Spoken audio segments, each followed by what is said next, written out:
Saludamos a todos los que se conectan. Ayer tuvimos a más de 172 personas conectadas, además de las que estamos acá. Entonces, nada, bienvenidas, bienvenidos, bienvenidas a este segundo día de la segunda edición del Foro de Cine e Impacto Social Latinoamericano. Empiezo con algunos recordatorios prácticos. Tenemos traducción simultánea al español, al inglés y al portugués para quienes nos acompañan por Zoom. Para quienes están aquí presentes que necesiten traducción, se pueden conectar con sus audífonos desde sus celulares a la sala de Zoom y elegir el idioma. Ayer, como colapsamos un poco la red, era difícil para algunas conectarse y escuchar, entonces por favor hagamos esto solo desde los celulares. Si lo hacen desde sus computadores, jalamos más banda.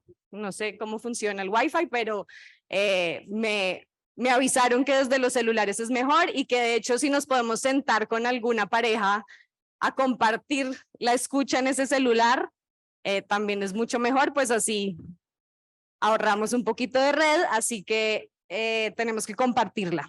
Entonces, para que nos podamos escuchar, no usemos el internet en computadores ni otras cosas que la jalen, la red. Y bueno, gracias a quienes se conectan también, para que sepan que pueden participar en las preguntas, que si alzan su mano o quieren dejarlas en el chat, van a estar con Rodrigo Díaz Díaz, quien hoy es su moderador virtual y los debe estar saludando. Y ahora sí, después de estos mensajes prácticos, me siento. Creo que tenía que ir ahí, pero no quiero estar más cerca. Bueno, ayer tuvimos un inicio maravilloso de este foro, en el que hablamos del camino que nos ha traído hasta acá, ¿no? Nos preguntamos qué es lo que nos ha movilizado históricamente, le dimos lugar a nuestras miradas propias para justamente reconocer el suelo donde estamos paradas y con quienes compartimos este suelo. También ayer identificamos que muchos de nuestros modelos están en crisis, ¿no? Nuestros modelos políticos, sociales, económicos, incluso la industria del cine en la que nos movemos, las vemos como territorios en crisis, y entonces identificamos también el impacto en Abya Yala como un proceso de pertenencia y como una posibilidad de reparación histórica, como una reafirmación de las prácticas comunales, comunitarias, colaborativas, que sí conocemos y que podemos seguir alimentando. Reconocimos también el impacto como un baile que tenemos que hacer, ¿no? Y que hacemos para construir el mundo que queremos ver y el mundo al que queremos pertenecer, mientras que al mismo tiempo tenemos que ir deconstruyendo los modelos y las violencias sistémicas del mundo actual, ¿no? Entonces también para que nos abracemos y nos demos un poco de crédito, porque ese baile no es fácil, el de construir mientras construimos, pero eso hacemos en esta comunidad de impacto. Entonces el impacto también lo nombramos como una posibilidad de existencia y de ocupación política que incomoda y como una provocación necesaria, incluso entre nosotras. Entonces, en medio de esta pluralidad de voces y lugares de enunciación desde los cuales vemos el mundo, hoy vamos a pasar a hablar más profundamente de a quién le estamos hablando, ¿no? Y a partir de este segundo eje que nos convoca, que es el cine para qué, relatos para la paz, para el diálogo y para la mediación. Hoy vamos a estar hablando también de las historias de esta región convulsionada, de las historias difíciles, digamos, que hemos contado de gobiernos represivos, de desplazamiento forzado, de la guerra contra nuestras semillas y nuestras plantas medicinales, de la deforestación, de la defensa del territorio, de los páramos, de los ríos, de las culturas que viven en ellos también. y de cómo todas estas historias que hemos contado y que nos narran en nuestras realidades también han sido como unas llaves mágicas que han abierto el diálogo, que han posibilitado ese cambio que queremos ver, aún en los contextos más polarizados y aún en los contextos con censura. Entonces, si nombramos el cine como un dispositivo de diálogo, queremos saber con quiénes dialogan nuestras historias y cómo se escucha esta conversación cuando lo hacemos. Y para responder esto me acompañan hoy dos mujeres que admiro mucho, dos directoras, Anaís Taracena y Teresa Camus, y un director que es un nuevo amigo que estoy conociendo en este foro. Ojalá puedan conocer a alguien nuevo hoy. Rafael Eriksen, que se conecta desde Brasil. También nos iba a acompañar Victoria Solano en este panel de Colombia, pero desafortunadamente está enferma, no tiene voz y no va a poder acompañarnos, pero bueno, acá estará también su historia y su poder en espíritu. Entonces, bueno, bienvenidas. Anaís, para quienes no la conocen, Anaís Taracena es documentalista, es gestora cultural en Guatemala, máster en ciencias políticas, y sus proyectos audiovisuales como 20 años después, Los médicos de la montaña, Dos ríos y El silencio del topo están enfocados en temas de memoria, de género y de derechos humanos, y en Guatemala ha trabajado promoviendo el cine y la comunicación comunitaria a través de muestras, de talleres de creación y de foros. Rafael Eriksen, que está en alguna parte, también es documentalista brasileño, es conocido por películas como Ilegal, La vida no espera y Supersonic Sound. Su largometraje documental Ilegal desencadenó el debate en torno al cannabis medicinal en Brasil en 2014, empujando a la Agencia Nacional de Alimentos y Administración a revisar sus políticas. Y actualmente se encuentra en una etapa de distribución con su siguiente documental, el Otro Mundo de Sofía, que nace gracias a esta experiencia con Ilegal. Y Teresa Camus, que es una cineasta mexicana, también es titiritera, fundadora de la compañía El Teatro Indígena de la Sierra Tarahumara. Ha producido y dirigido diversos cortometrajes animados, además de dar clase de arte a personas invidentes en el Centro de Estudios para Invidentes de Chihuahua. Es reconocida por su ópera prima, el documental Sunú, y actualmente se encuentra en su etapa de distribución con su segundo documental, Cruz, un documental que cuenta la lucha de un líder indígena por recuperar sus tierras ocupadas por un cartel de drogas. Bienvenidas, bienvenido. Y en esta primera ronda me gustaría que nos contaran un poco más sobre esas historias que las traen acá, brevemente. Bueno, hola, buenos días. Me siento un poco nerviosa siempre, aunque uno va compartiendo y aprendiendo a compartir su trabajo, siempre el estar enfrente de gente y un público, y aparte un público conocedor y con mucha experiencia, pues bueno, me late el corazón rápido. Pero muchísimas gracias por la invitación y el estar aquí y el poder venir a compartir este documental, esta historia de Cruz, un líder rarámuri de la Sierra de Chihuahua, que dedicó toda su vida a defender el territorio, los bosques, la soberanía alimentaria y su identidad y su cultura. Y tristemente vivimos nosotros en un país, ¿no?, donde el crimen organizado está fuera de control y está tomando regiones y territorios y naciones sin piedad, ¿no? Mi película se trata sobre el desplazamiento interno forzado, que es una realidad que vivimos en México y que es invisibilizada todavía. Hasta el 2019, el gobierno reconoce que existe esta realidad en México, pero la reconoce y no hace nada. No hay una ley y hasta ahorita el desplazamiento no está tipificado como un crimen. Si a ti te desplazan, te forzan a irte con violencia de tu comunidad, de tu casa, de tu ciudad, no puedes ir a poner una denuncia en México porque no es un crimen.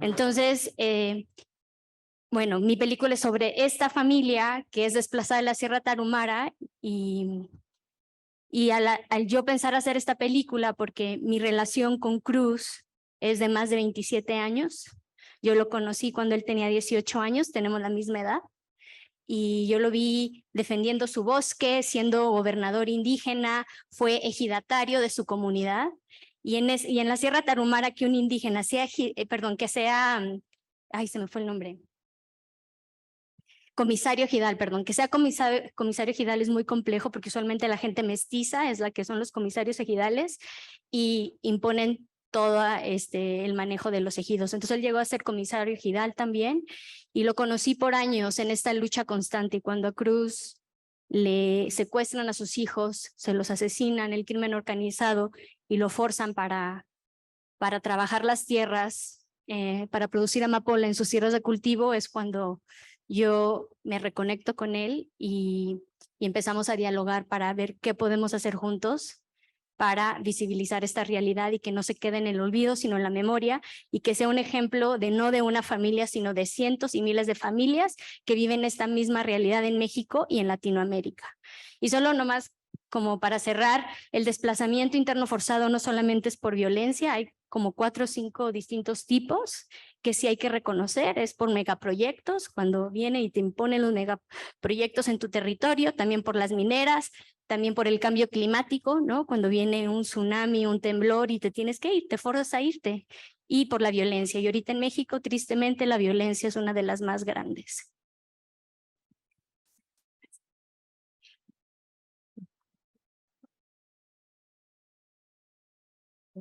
Buenos días a todas, todos y todas. Yo también me puse nerviosa, no sé por qué, tal vez porque estamos empezando de primeras. Bueno, muchas gracias por la invitación. Yo también estoy muy contenta de estar aquí. Bueno, un poco para contarles, yo, bueno, vivo en Guatemala y he realizado, digamos, varios cortometrajes y un largometraje que se llama El Silencio del Topo. Voy a hablar más del Silencio del Topo, pero nada más para contextualizar un poco los otros cortometrajes que he realizado, muchos o la mayoría, a mí siempre me ha interesado mucho el tema, digamos, de la memoria histórica.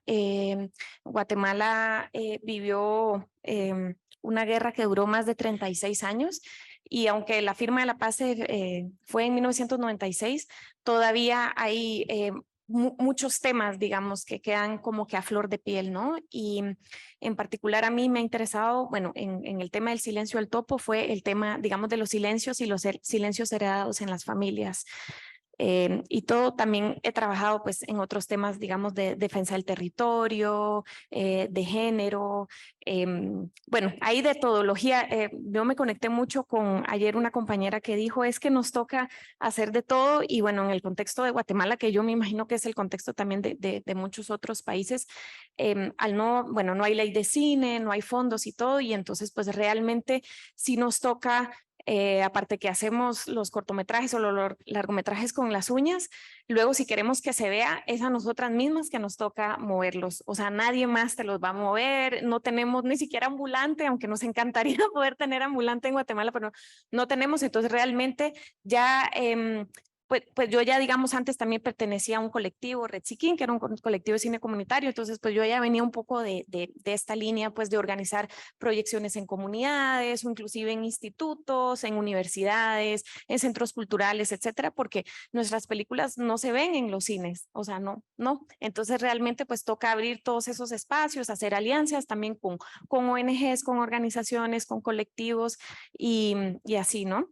Y bueno, El Silencio del Topo, que es mi primer largometraje, yo duré 6 años y medio haciéndolo, fue un proceso bastante largo y es la historia de el hilo conductor, es la historia de un periodista que se infiltró a finales de los años 70 en el gobierno militar en Guatemala, ¿no? Y lo que nadie sabía era que él estaba pasando información a una organización revolucionaria y bueno, digamos, es un caso bastante inédito de una infiltración, digamos, como del otro lado.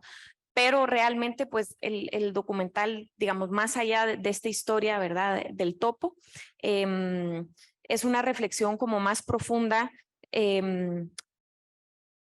sobre la memoria, sobre el diálogo generacional de la memoria en Guatemala, ¿verdad? Cómo dialogan, sobre todo, pues, mi generación con la generación que podría ser, pues, la de nuestros padres. y también una reflexión sobre los miedos, ¿verdad? El miedo que aún sigue y estos silencios que todavía permean en Guatemala, aunque pareciera pues el documental se centra en un hecho que pasó hace 40 años, pero aún sigue siendo muy complejo hablar de estas temáticas.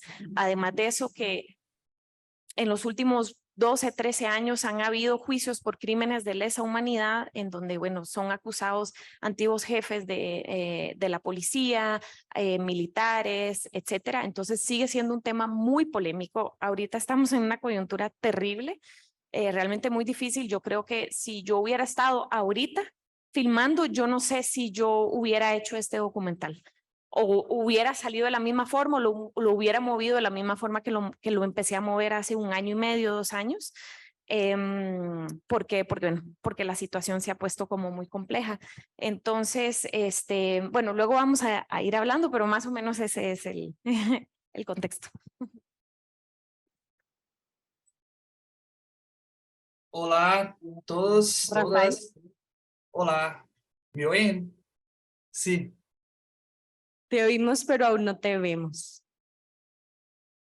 ¿no me ven?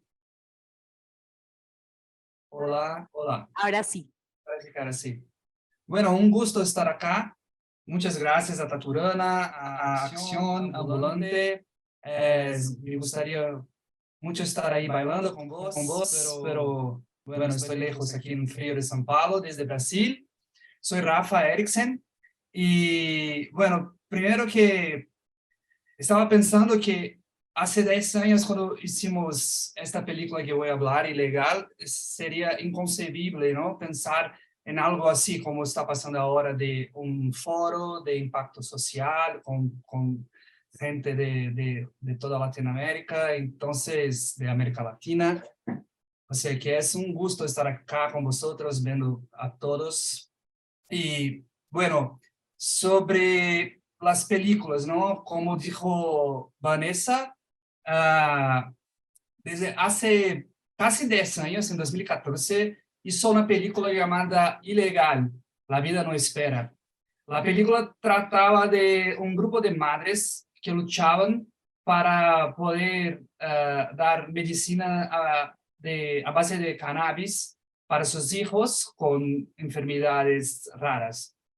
Y bueno, en la época eran tratadas como narcotraficantes internacionales porque importaban los óleos, importaban las plantas para poder hacer la medicina. Y bueno, en aquel momento, 2014, era muy difícil hablar de la cannabis. Brasil estaba y sigue estando muy retrasado en este tema. Y bueno, en aquel momento estaba muy difícil todavía hablar de cannabis desde la perspectiva de medicina o una perspectiva positiva, ¿no?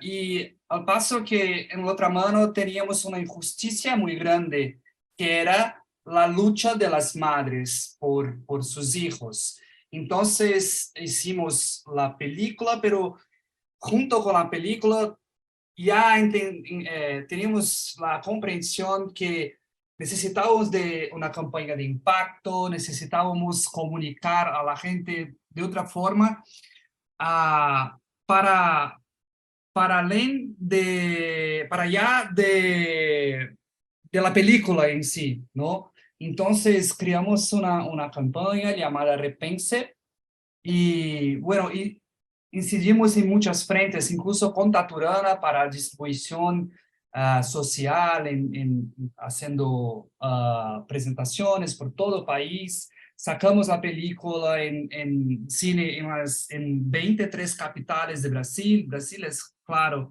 un país inmenso y muy difícil llegar a todos los lados, ¿no? Pero todo ya con la perspectiva de difusión social, impacto social, que creo que en aquel momento ya todavía no llamábamos así como tenemos claro hoy, ¿no? Ya teníamos como Bridge Dog Society, cosas así que ya estaban ahí, pero para nosotros todo era muy nuevo. Y bueno, en aquel momento la perspectiva era de conseguir hablar de una injusticia y conseguir como entrar en la prensa, entrar en las casas de las personas y hablar de la cannabis desde una perspectiva muy distinta de la perspectiva que todavía sería el senso común, ¿no? Bueno, hicimos una campaña muy longa, ¿no? Muy larga de años, trabajando la película en muchas plataformas, en Netflix, en Globo aquí en Brasil. Bueno, pero igual haciendo incidencia política y advocacy y bueno, en la calle también haciendo acciones y todo eso. Al final, mucho dijimos que la agencia de vigilancia sanitaria tuvo que cambiar las reglas y hicieron como mecanismos para que se pueda importar el óleo de cannabis, principalmente de CBD, pero ahora ya de THC también, o sea que se pasó casi 10 años y la cosa se convirtió, se cambió mucho, ¿no? En todo el mundo, pero igual, una cosa que fue muy importante y que se dice hasta hoy es que la película posibilitó a mucha gente entender, se enterar de que también podría se tratar con la planta, ¿no? Bueno, pasado No, casi tiempo de que terminar, ¿no? no, te iba a decir que justo pues podemos seguir por ese lado contigo y porque me gustaría como que nos contaras más sobre cómo se ve ese diálogo con la ciudadanía, ¿no? Y si bien nos dices que en el 2014 era como imposible pensar en un debate sobre el cannabis, que nos cuentes también cómo ha sido la transición desde ese momento hasta ahora, qué ha cambiado en esas dos campañas para que se posibilitara o se abriera mucho más ese diálogo y cómo ha sido ese diálogo con la ciudadanía. Sí, bueno, ahí en 2014 teníamos dos manos, ¿no? Por un lado, sí que estaba muy difícil de conseguir que la gente nos escuchase, porque teníamos un punto de vista nuevo, ¿no? Pero en la otra mano también tenía como, estábamos jugando solos, ¿no? Estábamos, que la prensa también en la otra mano también le gustaron el tema y hablar del tema y conseguimos un montón. Y por eso movilizamos mucho, creamos comunidades desde la gente, haciendo campañas de crowdfunding para traer la gente juntos, ¿no? Y crear este senso de comunidad.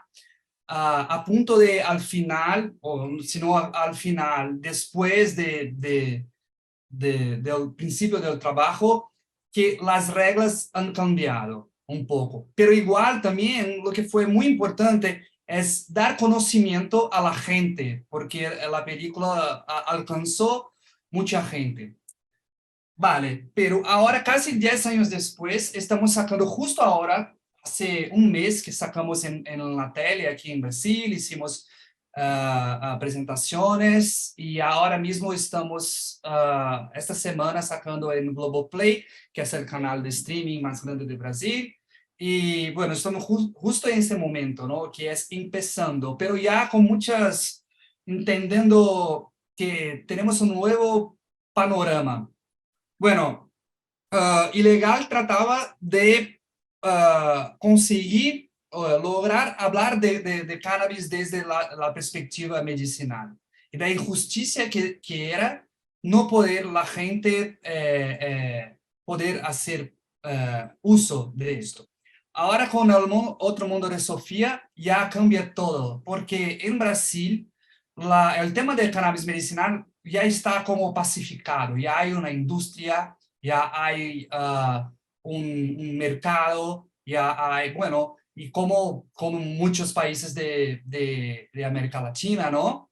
Incluso Colombia está más avanzado que nosotros, Uruguay, Argentina, o sea, Brasil sigue un poco ahí retrasado, pero sí que ha cambiado mucho, principalmente por el punto de vista medicinal, pero la nueva película trata de otra cosa, que es, bueno, ahora que ya lo entendemos y ahora que ya conseguimos hablar sobre esto de una manera seria, ahora podemos avanzar.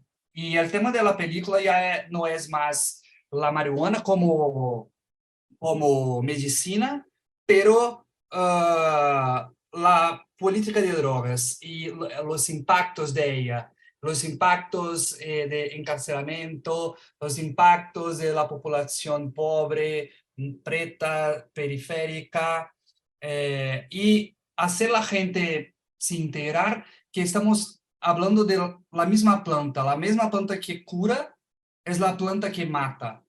En Brasil, y como decía Teresa, también por la guerra a las drogas, hablamos antes, y claro que es un tema más grande, pero igual en América Latina todos sufrimos mucho por cuenta de esta guerra, ¿no? Entonces, esta película ya propone un otro debate. Y creo, Vanessa, que a donde gostaríamos de llegar, que es la diferencia entre los dos, ¿no? 10 años después, o sea, que 10 años atrás hablábamos de, bueno, Facebook, no había casi Instagram, Facebook y YouTube, y las cosas andaban muy rápido y no sé, la gente sí, me parece que la gente estaba más como interesada en participar. Y ahora hemos hablado con Vic, que afortunadamente no está aquí hoy con nosotros, pero me parece que ella pasa lo mismo con 970 y ahora con Sobre su nueva película, que el debate se cambió en formato, o sea, que no es más, bueno, hacemos una provocación y intentamos hacer con que la gente empiece un diálogo. Ahora me parece que tenemos que hacer muchas provocaciones porque las provocaciones son muy rápidas. O sea, que jugamos una semilla y luego ya otra cosa se pasa y otra y la velocidad de la red es muy rápida para, incluso para un largometraje, ¿no? Porque me parece que todo se queda viejo muy rápido, las informaciones. Entonces tenemos que encontrar todo tiempo maneras de hablar sobre la misma cosa, pero con otras perspectivas o otras maneras, ¿no? Porque me parece que la manera de se comunicar sí cambió. Y creo que esto en una mano. En otra mano que está, creo que también es un poco parte de esto, del diálogo de la red, pero claro, tenemos que hablar sobre la polarización, porque imagina que sacamos la primera película en 2014, que era el año de elecciones presidenciales en Brasil, y pensábamos, bueno, podemos esperar un año para sacar, porque para esperar las elecciones, Dilma versus Aécio fue dura y todo, después de las marchas de junio de 2013 y todo, pero no teníamos este tiempo y sacamos, y logramos, y conseguimos provocar diálogo incluso en un año de elecciones. Yo no creo que esto sería posible hoy, por ejemplo, porque la gente, el debate político y muy inflamado se convirtió en algo que es mucho más no es más un diálogo, pero una grita, ¿no? Me parece. Sí, creo que las redes sociales son como un monstruo que seguimos aprendiendo a usar, ¿no? Y que justo en estas campañas que pues sí, han pasado años, pero tampoco han pasado tantos años, pero parece que en las redes sociales hubieran pasado 15 años de todo lo que cambia, ¿no? Y cuestionarnos también si esas siguen siendo las maneras en las que queremos generar diálogo o de qué maneras las usamos, ¿no? Y cómo la visibilidad a veces es nuestra herramienta y a veces nos juega en contra en medio de este mar. Y ahí me gustaría pasar entonces a Anaísa, que nos cuentes también qué pasa cuando la visibilidad no es una posibilidad, ¿no? Nos decías que pues en Guatemala también hay no solo polarización, sino pues mucha censura que tristemente está llevando a muchas personas al exilio. Y cuando digo personas también, ¿no? Documentalistas, contadores de historias. ¿Qué se está viviendo en esos temas de represión, de libertad de expresión a la hora de hacer cine con impacto social?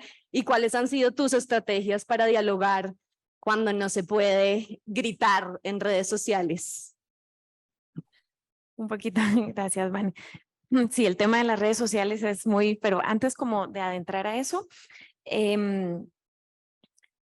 me acuerdo cuando me invitaron y vi el título, yo dije, ay, pero yo nunca he hecho campañas de impacto, ¿qué voy a decir? No, porque concretamente, digamos, para el silencio del topo, no creamos una campaña de impacto, no, o sea, para mí quedaba claro que para que se viera este documental, una campaña de impacto, por varias razones, es un tema, digamos, que ya pasó, aunque es de mucha actualidad hablar del tema de los silencios, del tema, digamos, de la memoria, de cómo se cuenta, digamos, la guerra en Guatemala hoy en día, inclusive el tema de los juicios. Para el silencio del topo yo quería mucho, y de hecho la película se vio mucho afuera porque yo quise y era una postura política de que se hable afuera porque nadie habla de Guatemala, nadie habla de Centroamérica, nadie sabe lo que está pasando. A mí me tocó ir a foros de desarrollo donde me decían, pero busca otro tema, habla de migración porque ya tenemos las películas de Argentina que hablan de la dictadura y yo, bueno, ok, no, pero esta es la historia que nosotros queremos contar. Entonces también posicionarnos y decir, estas son las historias que queremos contar y no van a venir a decirnos qué es lo que tenemos que contar porque el fondo tal europeo o de no sé dónde quiere escuchar otras historias de Centroamérica, ¿no? Entonces, yo sí quería mucho que se viera, pero al mismo tiempo era yo, ¿cómo hacer para que en Guatemala? Entonces, al final, la estrategia fue, en vez de politizar demasiado las redes o moverlo en campañas, era como, esto es una película, ¿verdad? Y esta es la película, y va, y entonces fue a tal festival, se ganó un premio, o sea, como que no politizarlo demasiado en las redes sociales, aunque yo creo que pues, si se lee la sinopsis ya se sabe más o menos por dónde va, pero eso generó ya cuando nosotros lo presentamos el año pasado en Guatemala, que estaba yo de hecho muy nerviosa, mucha gente la quería ver porque ya se había hecho como que bulla, pero nosotros eso, logramos encontrar un solo cine en donde la pusimos varios días, nosotros estábamos en todas las proyecciones, había foro al final de todas las proyecciones, también lo hemos proyectado, bueno, para estudiantes, para colectivos, pero siempre vamos personalmente, voy con Rafa, que es pues mi colega de trabajo, vamos él y yo, algunas veces también va la fotógrafa, Carla Molina, y siempre promover, digamos, un diálogo al final, pero sentir que va a espacios seguros, porque en Guatemala es donde nosotros no sabemos cómo va a reaccionar, quién lo va a ver, entonces siento que depende mucho como de la temática y ver y aliarse. Yo creo que es muy importante las alianzas, ¿verdad? Si tenemos contactos con profesores en universidades, ahí se puede proyectar, en institutos de colegio también, obviamente con colectivos de cine comunitario, ¿verdad? Porque solo es muy difícil, ¿verdad? Entonces hay que ir a hacer alianzas y ir viendo dónde se va moviendo y cómo se va moviendo. Gracias, y ahí creo que conectas también mucho este tema de cuidado que me gustaría que tú nos compartieras.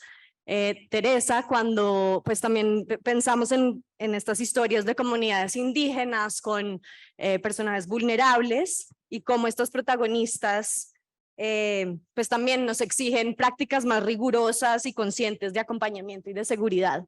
Entonces, ¿cómo ha sido para ti con Cruz? Bueno, pues la verdad yo nunca hubiera pensado que iba a ser una película sobre el desplazamiento, o sea, no es algo que me nació natural, no es como mi línea de trabajo. Yo me acerqué porque es mi amigo y porque se me hizo horrible y aterrador lo que le pasó. Un hombre y una familia, una comunidad viviendo libres en su territorio, de repente tienen que salir huyendo porque si no los matan. Y eso para mí es una de las violaciones más fuertes que le puede pasar a la humanidad, y que aparte el país no lo reconozca ni la sociedad, porque luego llegan a las ciudades y en vez de que la ciudad los acoja y la sociedad los rechaza y los expulsa. Entonces, cuando yo veo a Cruz ya en el exilio, ya desplazado con su familia. Él conoció mi trabajo del teatro indígena, él me invitó a su comunidad a hacer un taller con los jóvenes. Él vio mi primera película, Sunú, que es sobre la defensa del maíz. Él conoce cómo me gusta contar historias para que la gente sepa qué está pasando y abrir que hay otras formas de vidas y otras luchas y que nos tenemos que unir. Y por eso realmente logro hacer esta película, porque él conoce mi trabajo y sabe mi intención detrás del arte.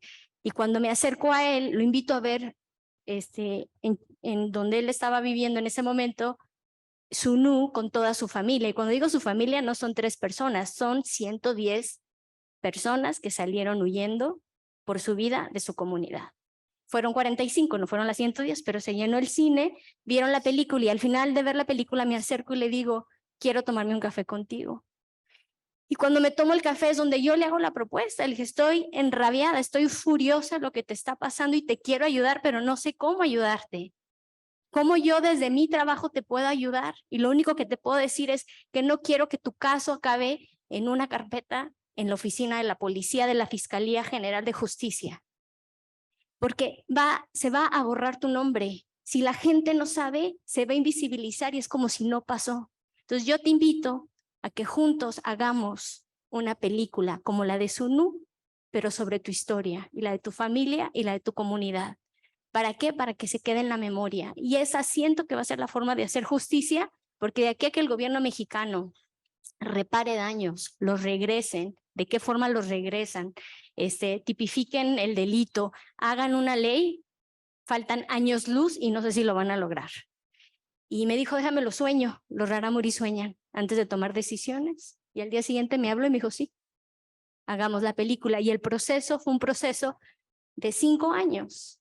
De 5 años, no solo con él, sino con toda su familia, de una constante diálogo. Yo nunca traje por 2 años una cámara. Aparte era, ¿qué es el cine para ellos? ¿Qué es el cine para mí? Obviamente yo tenía una idea muy grande de las posibilidades hacia dónde yo podía llegar con esta película. Para mí fue claro que no era solamente hacer una película, sino también ayudar a las miles de familias en México que están en las mismas situaciones con este documental. Entonces tuvo que ver todo un trabajo con la familia de Cruz, de irlos acompañando, ir viendo entre ellos y yo cómo contar esta historia, qué quieren contar, qué no quieren contar, pero al mismo tiempo con las ONGs que están impulsando sus casos para que haya reparación y para que haya una ley.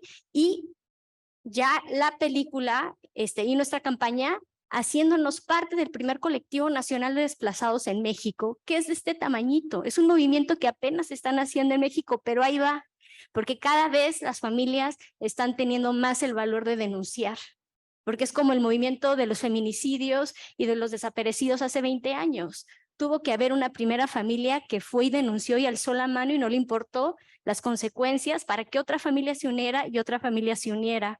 Entonces, el movimiento del desplazamiento apenas va en México creciendo. Ahí va poco a poco y es un caminar muy largo, como ha sido el de hacer la película y que la familia entienda las posibilidades de cómo esta película puede ayudar a otras familias y a su caso, al mismo tiempo que la campaña de impacto va como paso de hormiga. O sea, uno puede ponerse fechas porque el pequeño fondo que te dieron te dices, ¿qué quieres hacer en tu campaña de impacto?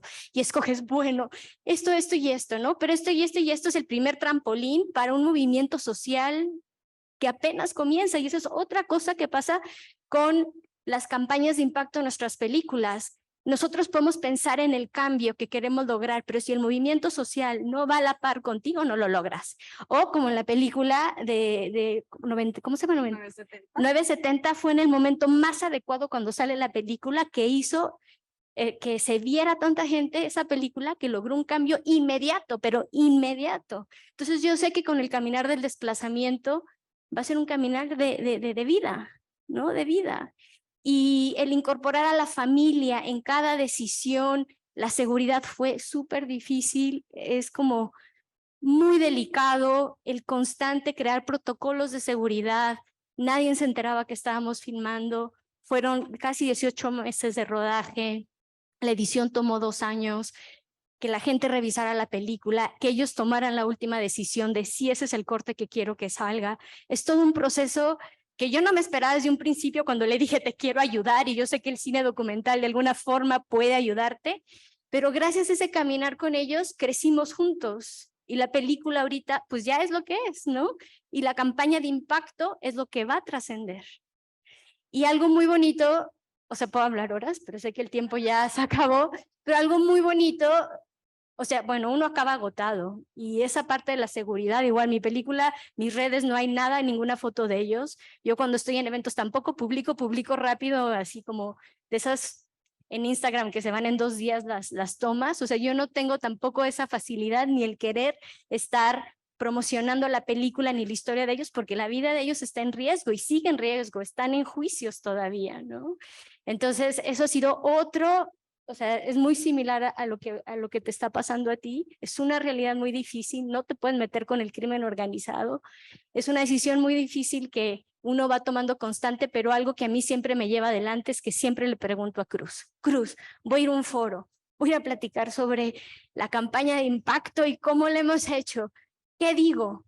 Tú párate fuerte, levanta la cara y habla. O sea, entonces esa amistad, ¿no?, que se ha generado ha sido lo más importante y creo que es lo que a mí me ha dado esa fuerza para hacer el trabajo que hago y no sé si al final va a ayudar la película o no, pero bueno, sí, ha sido un proceso muy hermoso y es un proceso de años y ahí vamos paso a pasito y el diálogo entre los personajes y uno, esa constante decisión juntas ha sido lo que ha hecho que la película salga adelante y su campaña de impacto que se llama Sin Tierra no somos nadie.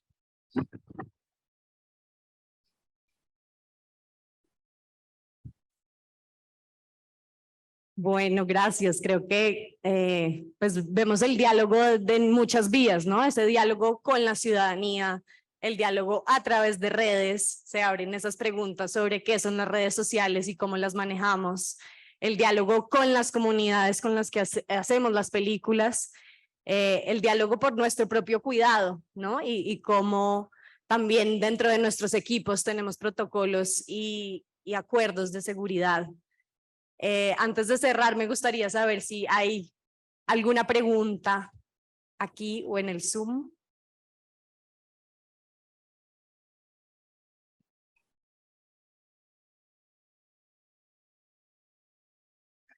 Bueno, vamos con estas 2 preguntas. Creo que, bueno, 3. Buenos días, Daniel Debo de San Luis Potosí. Bueno, el tema es bien amplio, sobre todo porque las redes sociales también pueden ser como una herramienta ante la inseguridad. Yo trabajo investigación sobre activismo digital indígena. De hecho, los casos son de Colombia, de Bolivia y de Oaxaca, en México. Y de cierta manera las redes sociales también ofrecen esa seguridad. Es decir, que uno puede utilizar las redes, obviamente para ampliar también los contactos, pero también esta estrategia de publicar, digamos, atemporalmente o de hacerlo de una manera segura. He trabajado algunos protocolos precisamente sobre redes sociales porque cuando estuve en Colombia, tristemente hubo personas que entrevisté y a los 3 días murieron, ¿no? Entonces, de cierta manera, también las redes sociales ante el trabajo que hacen los documentalistas o incluso los mismos activistas, pues pueden servir de referencia. Incluso ayer hablaba con una compañera, con Sara, sobre precisamente la protección que también te pueden dar las redes sociales y ampliar, digamos, la difusión y la campaña de impacto social. Entonces, hay que tenerles un poquito más de fe a las redes sociales y precisamente ampliar, ¿no?, esos contactos y que pues no solamente, digamos, pretendamos presentar los productos en universidades o en espacios físicos, sino también pues los espacios digitales, que creo que también ahí podríamos encontrar más, quizá más eco, ¿no?, y más viralización, que a final de cuentas, si se viralizan cosas tan pendejas como memes o eso, pues yo creo que también ayudaría a educar a las audiencias precisamente para que vean pues productos tan serios como estos, ¿no? Gracias.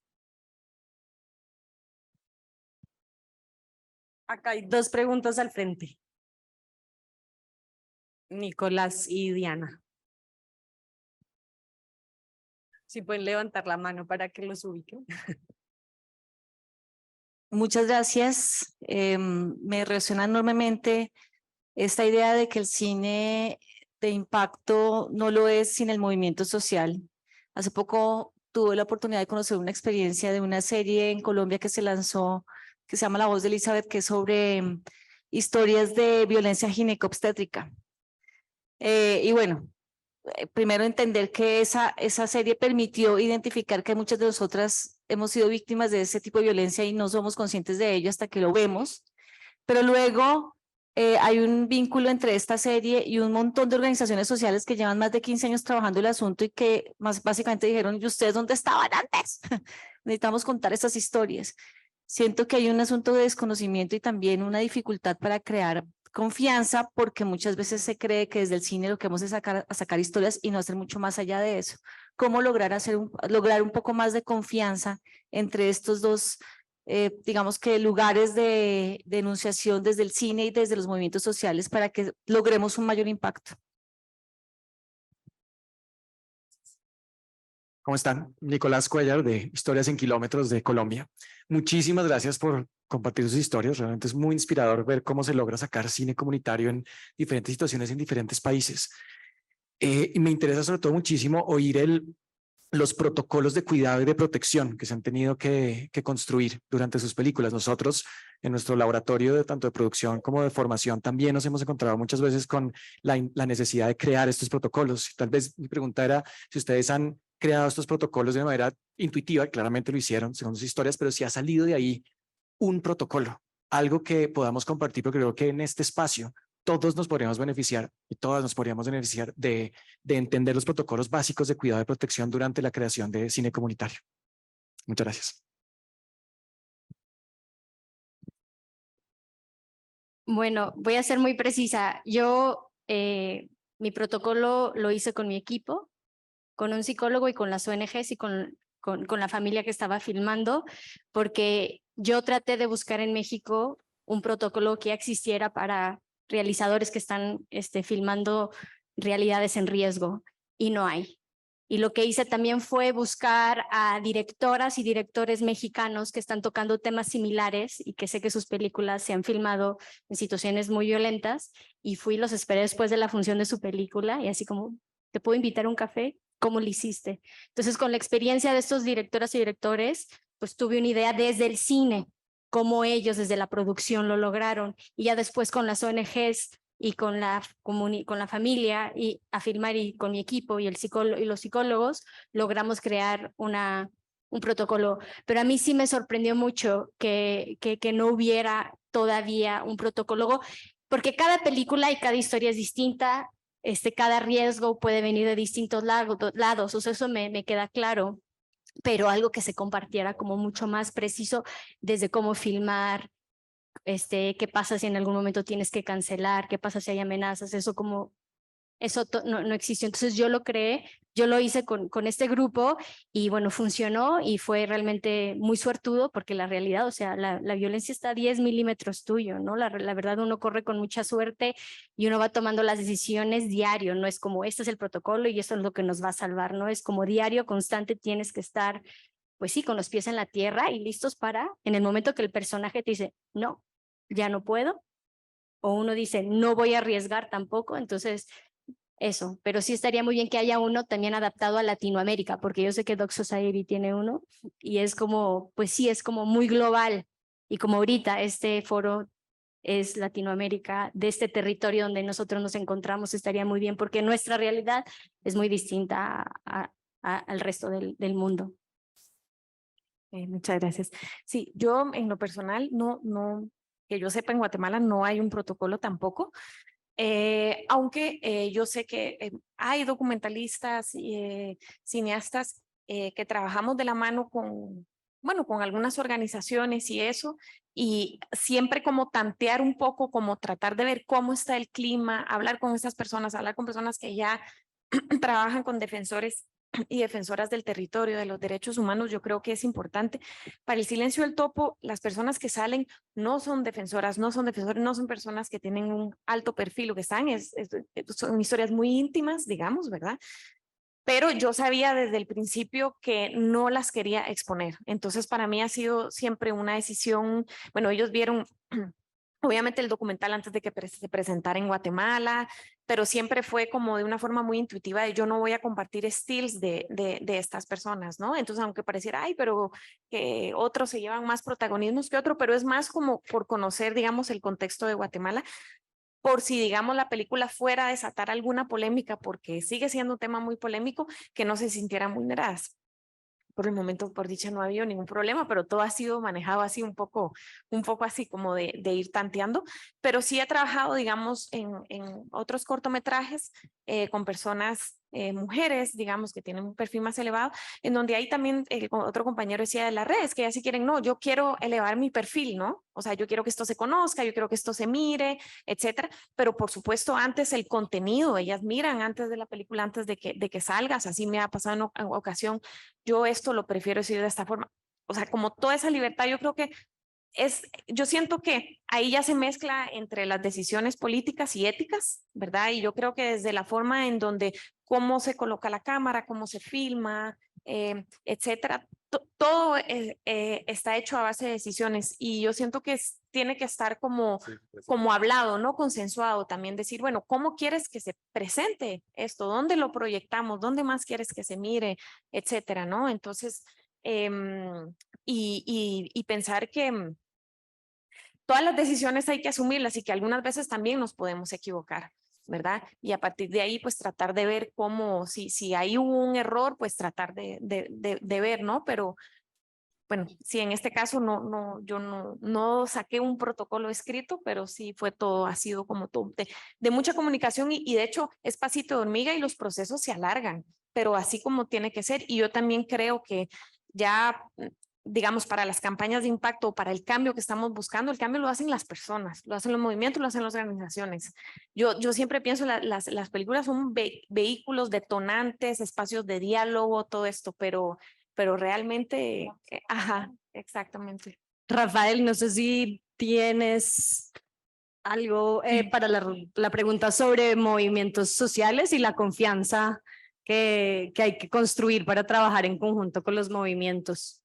O mejor, me gustaría intentar hacer un poco de las tres preguntas, porque creo que se convierten en algo aquí, que es, bueno, las redes sociales son para mí importantísimas, ¿no? Para todos. Y bueno, cuando vemos historias como de Anaís o de Teresa, que son fortísimas, pero igual también se utilizan o si no utilizan las redes sociales con estrategias, ¿no? Entonces, esto es la complejidad de las campañas de impacto social, me parece, ¿no? Desde, no sé, como la que estoy haciendo ahora en Brasil, que intenta ser grande para alcanzar mucha gente en el país, que es gigante y todo, y el más pequeño, como en Guatemala, que no se puede, que es bueno, fortísimo y es impensable, que todavía seguimos así, ¿no? En muchos países de América Latina,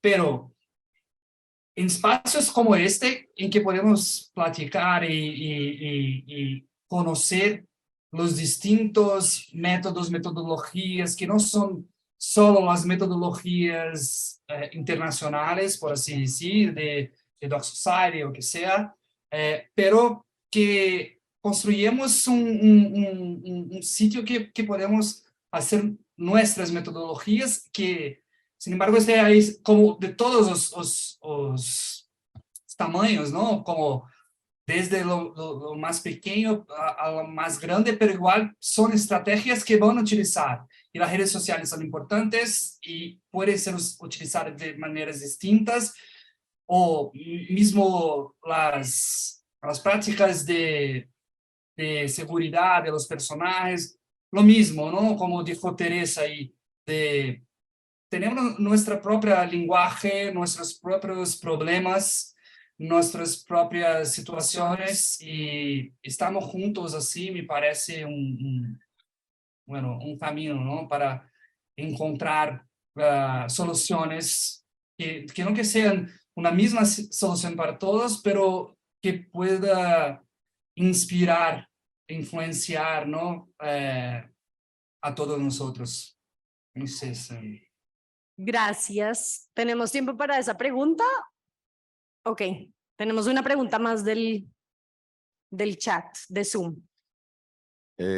Bueno, Rapidísimo. les cuento aquí que el chat de Zoom ha agradecido muchísimo el panel, han comentado la importancia de los temas aquí que fueron levantados. Tenemos algunas preguntas, algunas ya fueron más o menos dichas, las voy a decir y creo que ahí se ordenan cómo contestarlas. Lita de Lucecitas de Maíz en Colombia dice, buenos días, quisiera saber cómo manejan los indicadores cuando analizan audiencias. El referente de esta pregunta es que en Colombia el FDC maneja como indicadores las entradas al cine comercial, salas que están manejadas por distribuidoras y exhibidores privadas, que apuntan toda su parrilla al cine de Hollywood. También pregunta... muy parecido en Larisa. Brasil, ¿no?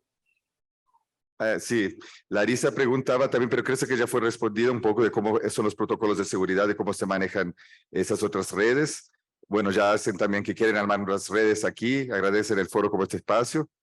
Y Patricia pregunta, ¿qué otras películas además del Silencio del Topo? ¿Y cómo sensibilizar desde tan temprana edad? Que es la otra pregunta que sale. ¿Y cómo qué? Hay una pregunta también de ¿Cómo? Larisa. Esa última, del Silencio del Topo, ¿qué? ¿Cuáles son las otras películas, aparte del Silencio del Topo, que habías nombrado? Y preguntan también sobre la financiación de los documentales más complejos, cuando demandan tanto tiempo y las campañas, ¿de dónde salen esta financiación? Bueno, creo que también son como súper amplias las preguntas y que atraviesan también el foro mucho más allá del diálogo inicial que estamos teniendo acá. Creo que en las cuestiones de financiación, de audiencias, las vamos a seguir hablando en estos días. Creo que en este panel también pues nos estábamos enfocando, digamos, menos pensando en nuestras comunidades como audiencias y más en cómo activar a la ciudadanía, a los movimientos sociales, a la gente con la que trabajamos. Creo que también respondiendo un poco a la pregunta sobre la confianza, Teresa nos dio como esta clave también desde su metodología en cuanto a que esto también lleva tiempo, ¿no? Que a veces pensamos que llegamos con una historia y que hay una urgencia por contarla y entonces como que nos lanzamos al agua muy rápidamente, mientras que quizás por 2 años, si no llevamos una cámara y construimos esa confianza, lo que pasa después pues va a ser mucho más orgánico. Y bueno, creo que también hemos hablado de los diferentes contextos y de la importancia de entender más que si usamos o no las redes, o si publicamos o no publicamos, o si es como cuál es la estrategia detrás de esto, ¿no? Pueden servir las redes sociales en Brasil para abrir el diálogo y llevarlo hasta las políticas públicas que cambiaron lo del cannabis, por supuesto. Podemos hacer ruido y cambiar una narrativa a través de ellas, pero también hay contextos en los que tenemos que pensar si nos es útil, ¿no? Y si la visibilización de este tema por ese medio la estamos valorando más que la seguridad de quienes están en nuestros proyectos. Y también darle lugar a esas proyecciones pues mucho más pequeñas o quizás sí, mucho más de base, pero que ese es el impacto que también estamos buscando, que ahí están nuestras audiencias, ¿no? Que no estamos contando justamente la boletería de una sala de cine para evaluar si logramos impacto con nuestras películas. Entonces, creo que yo me voy con esa sensación, ¿no? Como de que no hay una sola herramienta, no hay un solo protocolo, pero estamos acá también construyendo entre nosotras las herramientas que sí nos pueden servir y que quizás sí nos compartimos también estas experiencias y encontramos maneras en estos encuentros de sistematizar esa información, que es algo que también venimos escuchando desde el año pasado. Vamos a poder generar más más fortalezas propias para poner en ese mapa que construíamos ayer y responder a nuestras propias necesidades. ¿Algunas palabras para cerrar? No, luego me quedé pensando en lo de las audiencias y sí, yo la verdad, yo no he llevado un conteo porque pues si ya entra en Guatemala, no se puede poner en salas comerciales los documentales, de hecho no ha habido realmente como muchas experiencias en eso.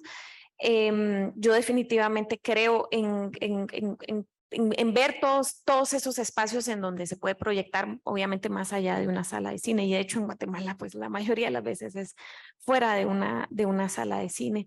Yo lo que sí llevo es un conteo de dónde se ha proyectado, y en algunos espacios yo sé que lo de los festivales yo también sé el lado oscuro de los festivales, o sea, digamos esa cuestión de que tiene que pasar por tal festival para que se vea, etcétera. Pero para El Silencio del Topo a mí sí me sirvió que le fuera bien a los a festivales, porque eso como que protegió la película para cuando ya la presentamos en Guate, ¿no? O sea, como esa cuestión, eso a mí me sirvió mucho público, mucha gente estaba muy interesada. Y por otro lado, hay unos espacios increíbles también de festivales. Yo han habido espacios en donde han proyectado, en donde organizaron 9 proyecciones, todas con foros, por ejemplo, bueno, solo mencionar Ambulante, Docs MX, pero también otros espacios. Se ha proyectado la película, ha ido a Palestina, a Corea del Sur, a Azerbaiyán, a Kosovo, lugares también en donde han vivido guerras, que a mí también me parecía importante que ahí se proyectara. Entonces, yo creo que eso, y que tampoco hay como tiempos, o sea, darle también el tiempo y pensar también que estas películas van a ser parte del patrimonio audiovisual de un territorio, parte de una memoria, y eso también es algo como muy importante, ¿verdad? Que tal vez no lo queremos como ver a 1 o 2 años, pero luego pues a lo largo de los años no sabemos quién va a reapropiarse de esas imágenes y qué van a hacer luego con eso 20 años, 30 años después. Y bueno, por lo menos en mi caso nunca ha habido dinero para distribución, entonces es así, sin plata. Entonces, por eso ir generando pues alianzas y ver con otros espacios. Bueno, voy a ser muy rápida.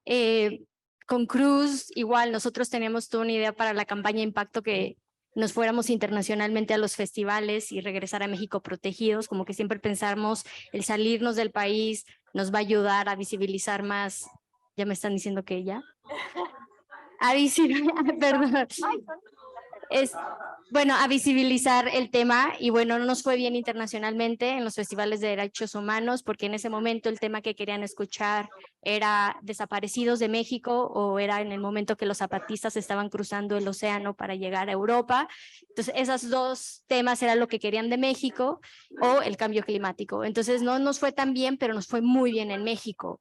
Los festivales realmente nos abrazaron y nos llevaron de la mano, pero nos fue mejor en las pequeñas incidencias, en las pequeñas funciones privadas. Y una de las funciones más lindas fue que Cruz presentó ante el Senado de la República la película, junto con 25, otros 25 desplazados de México.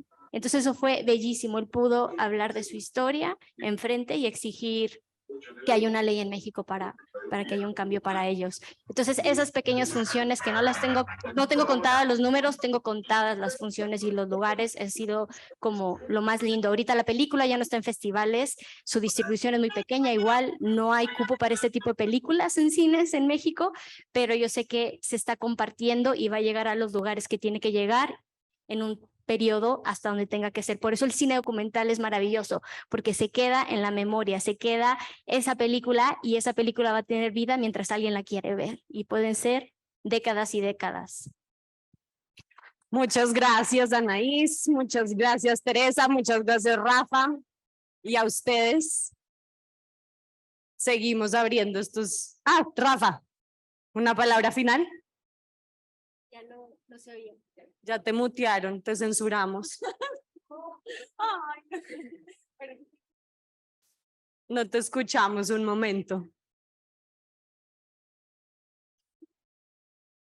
¿Podemos escucharla, Rafa? Hola, ¿me escuchan o no? Sí, ahora sí.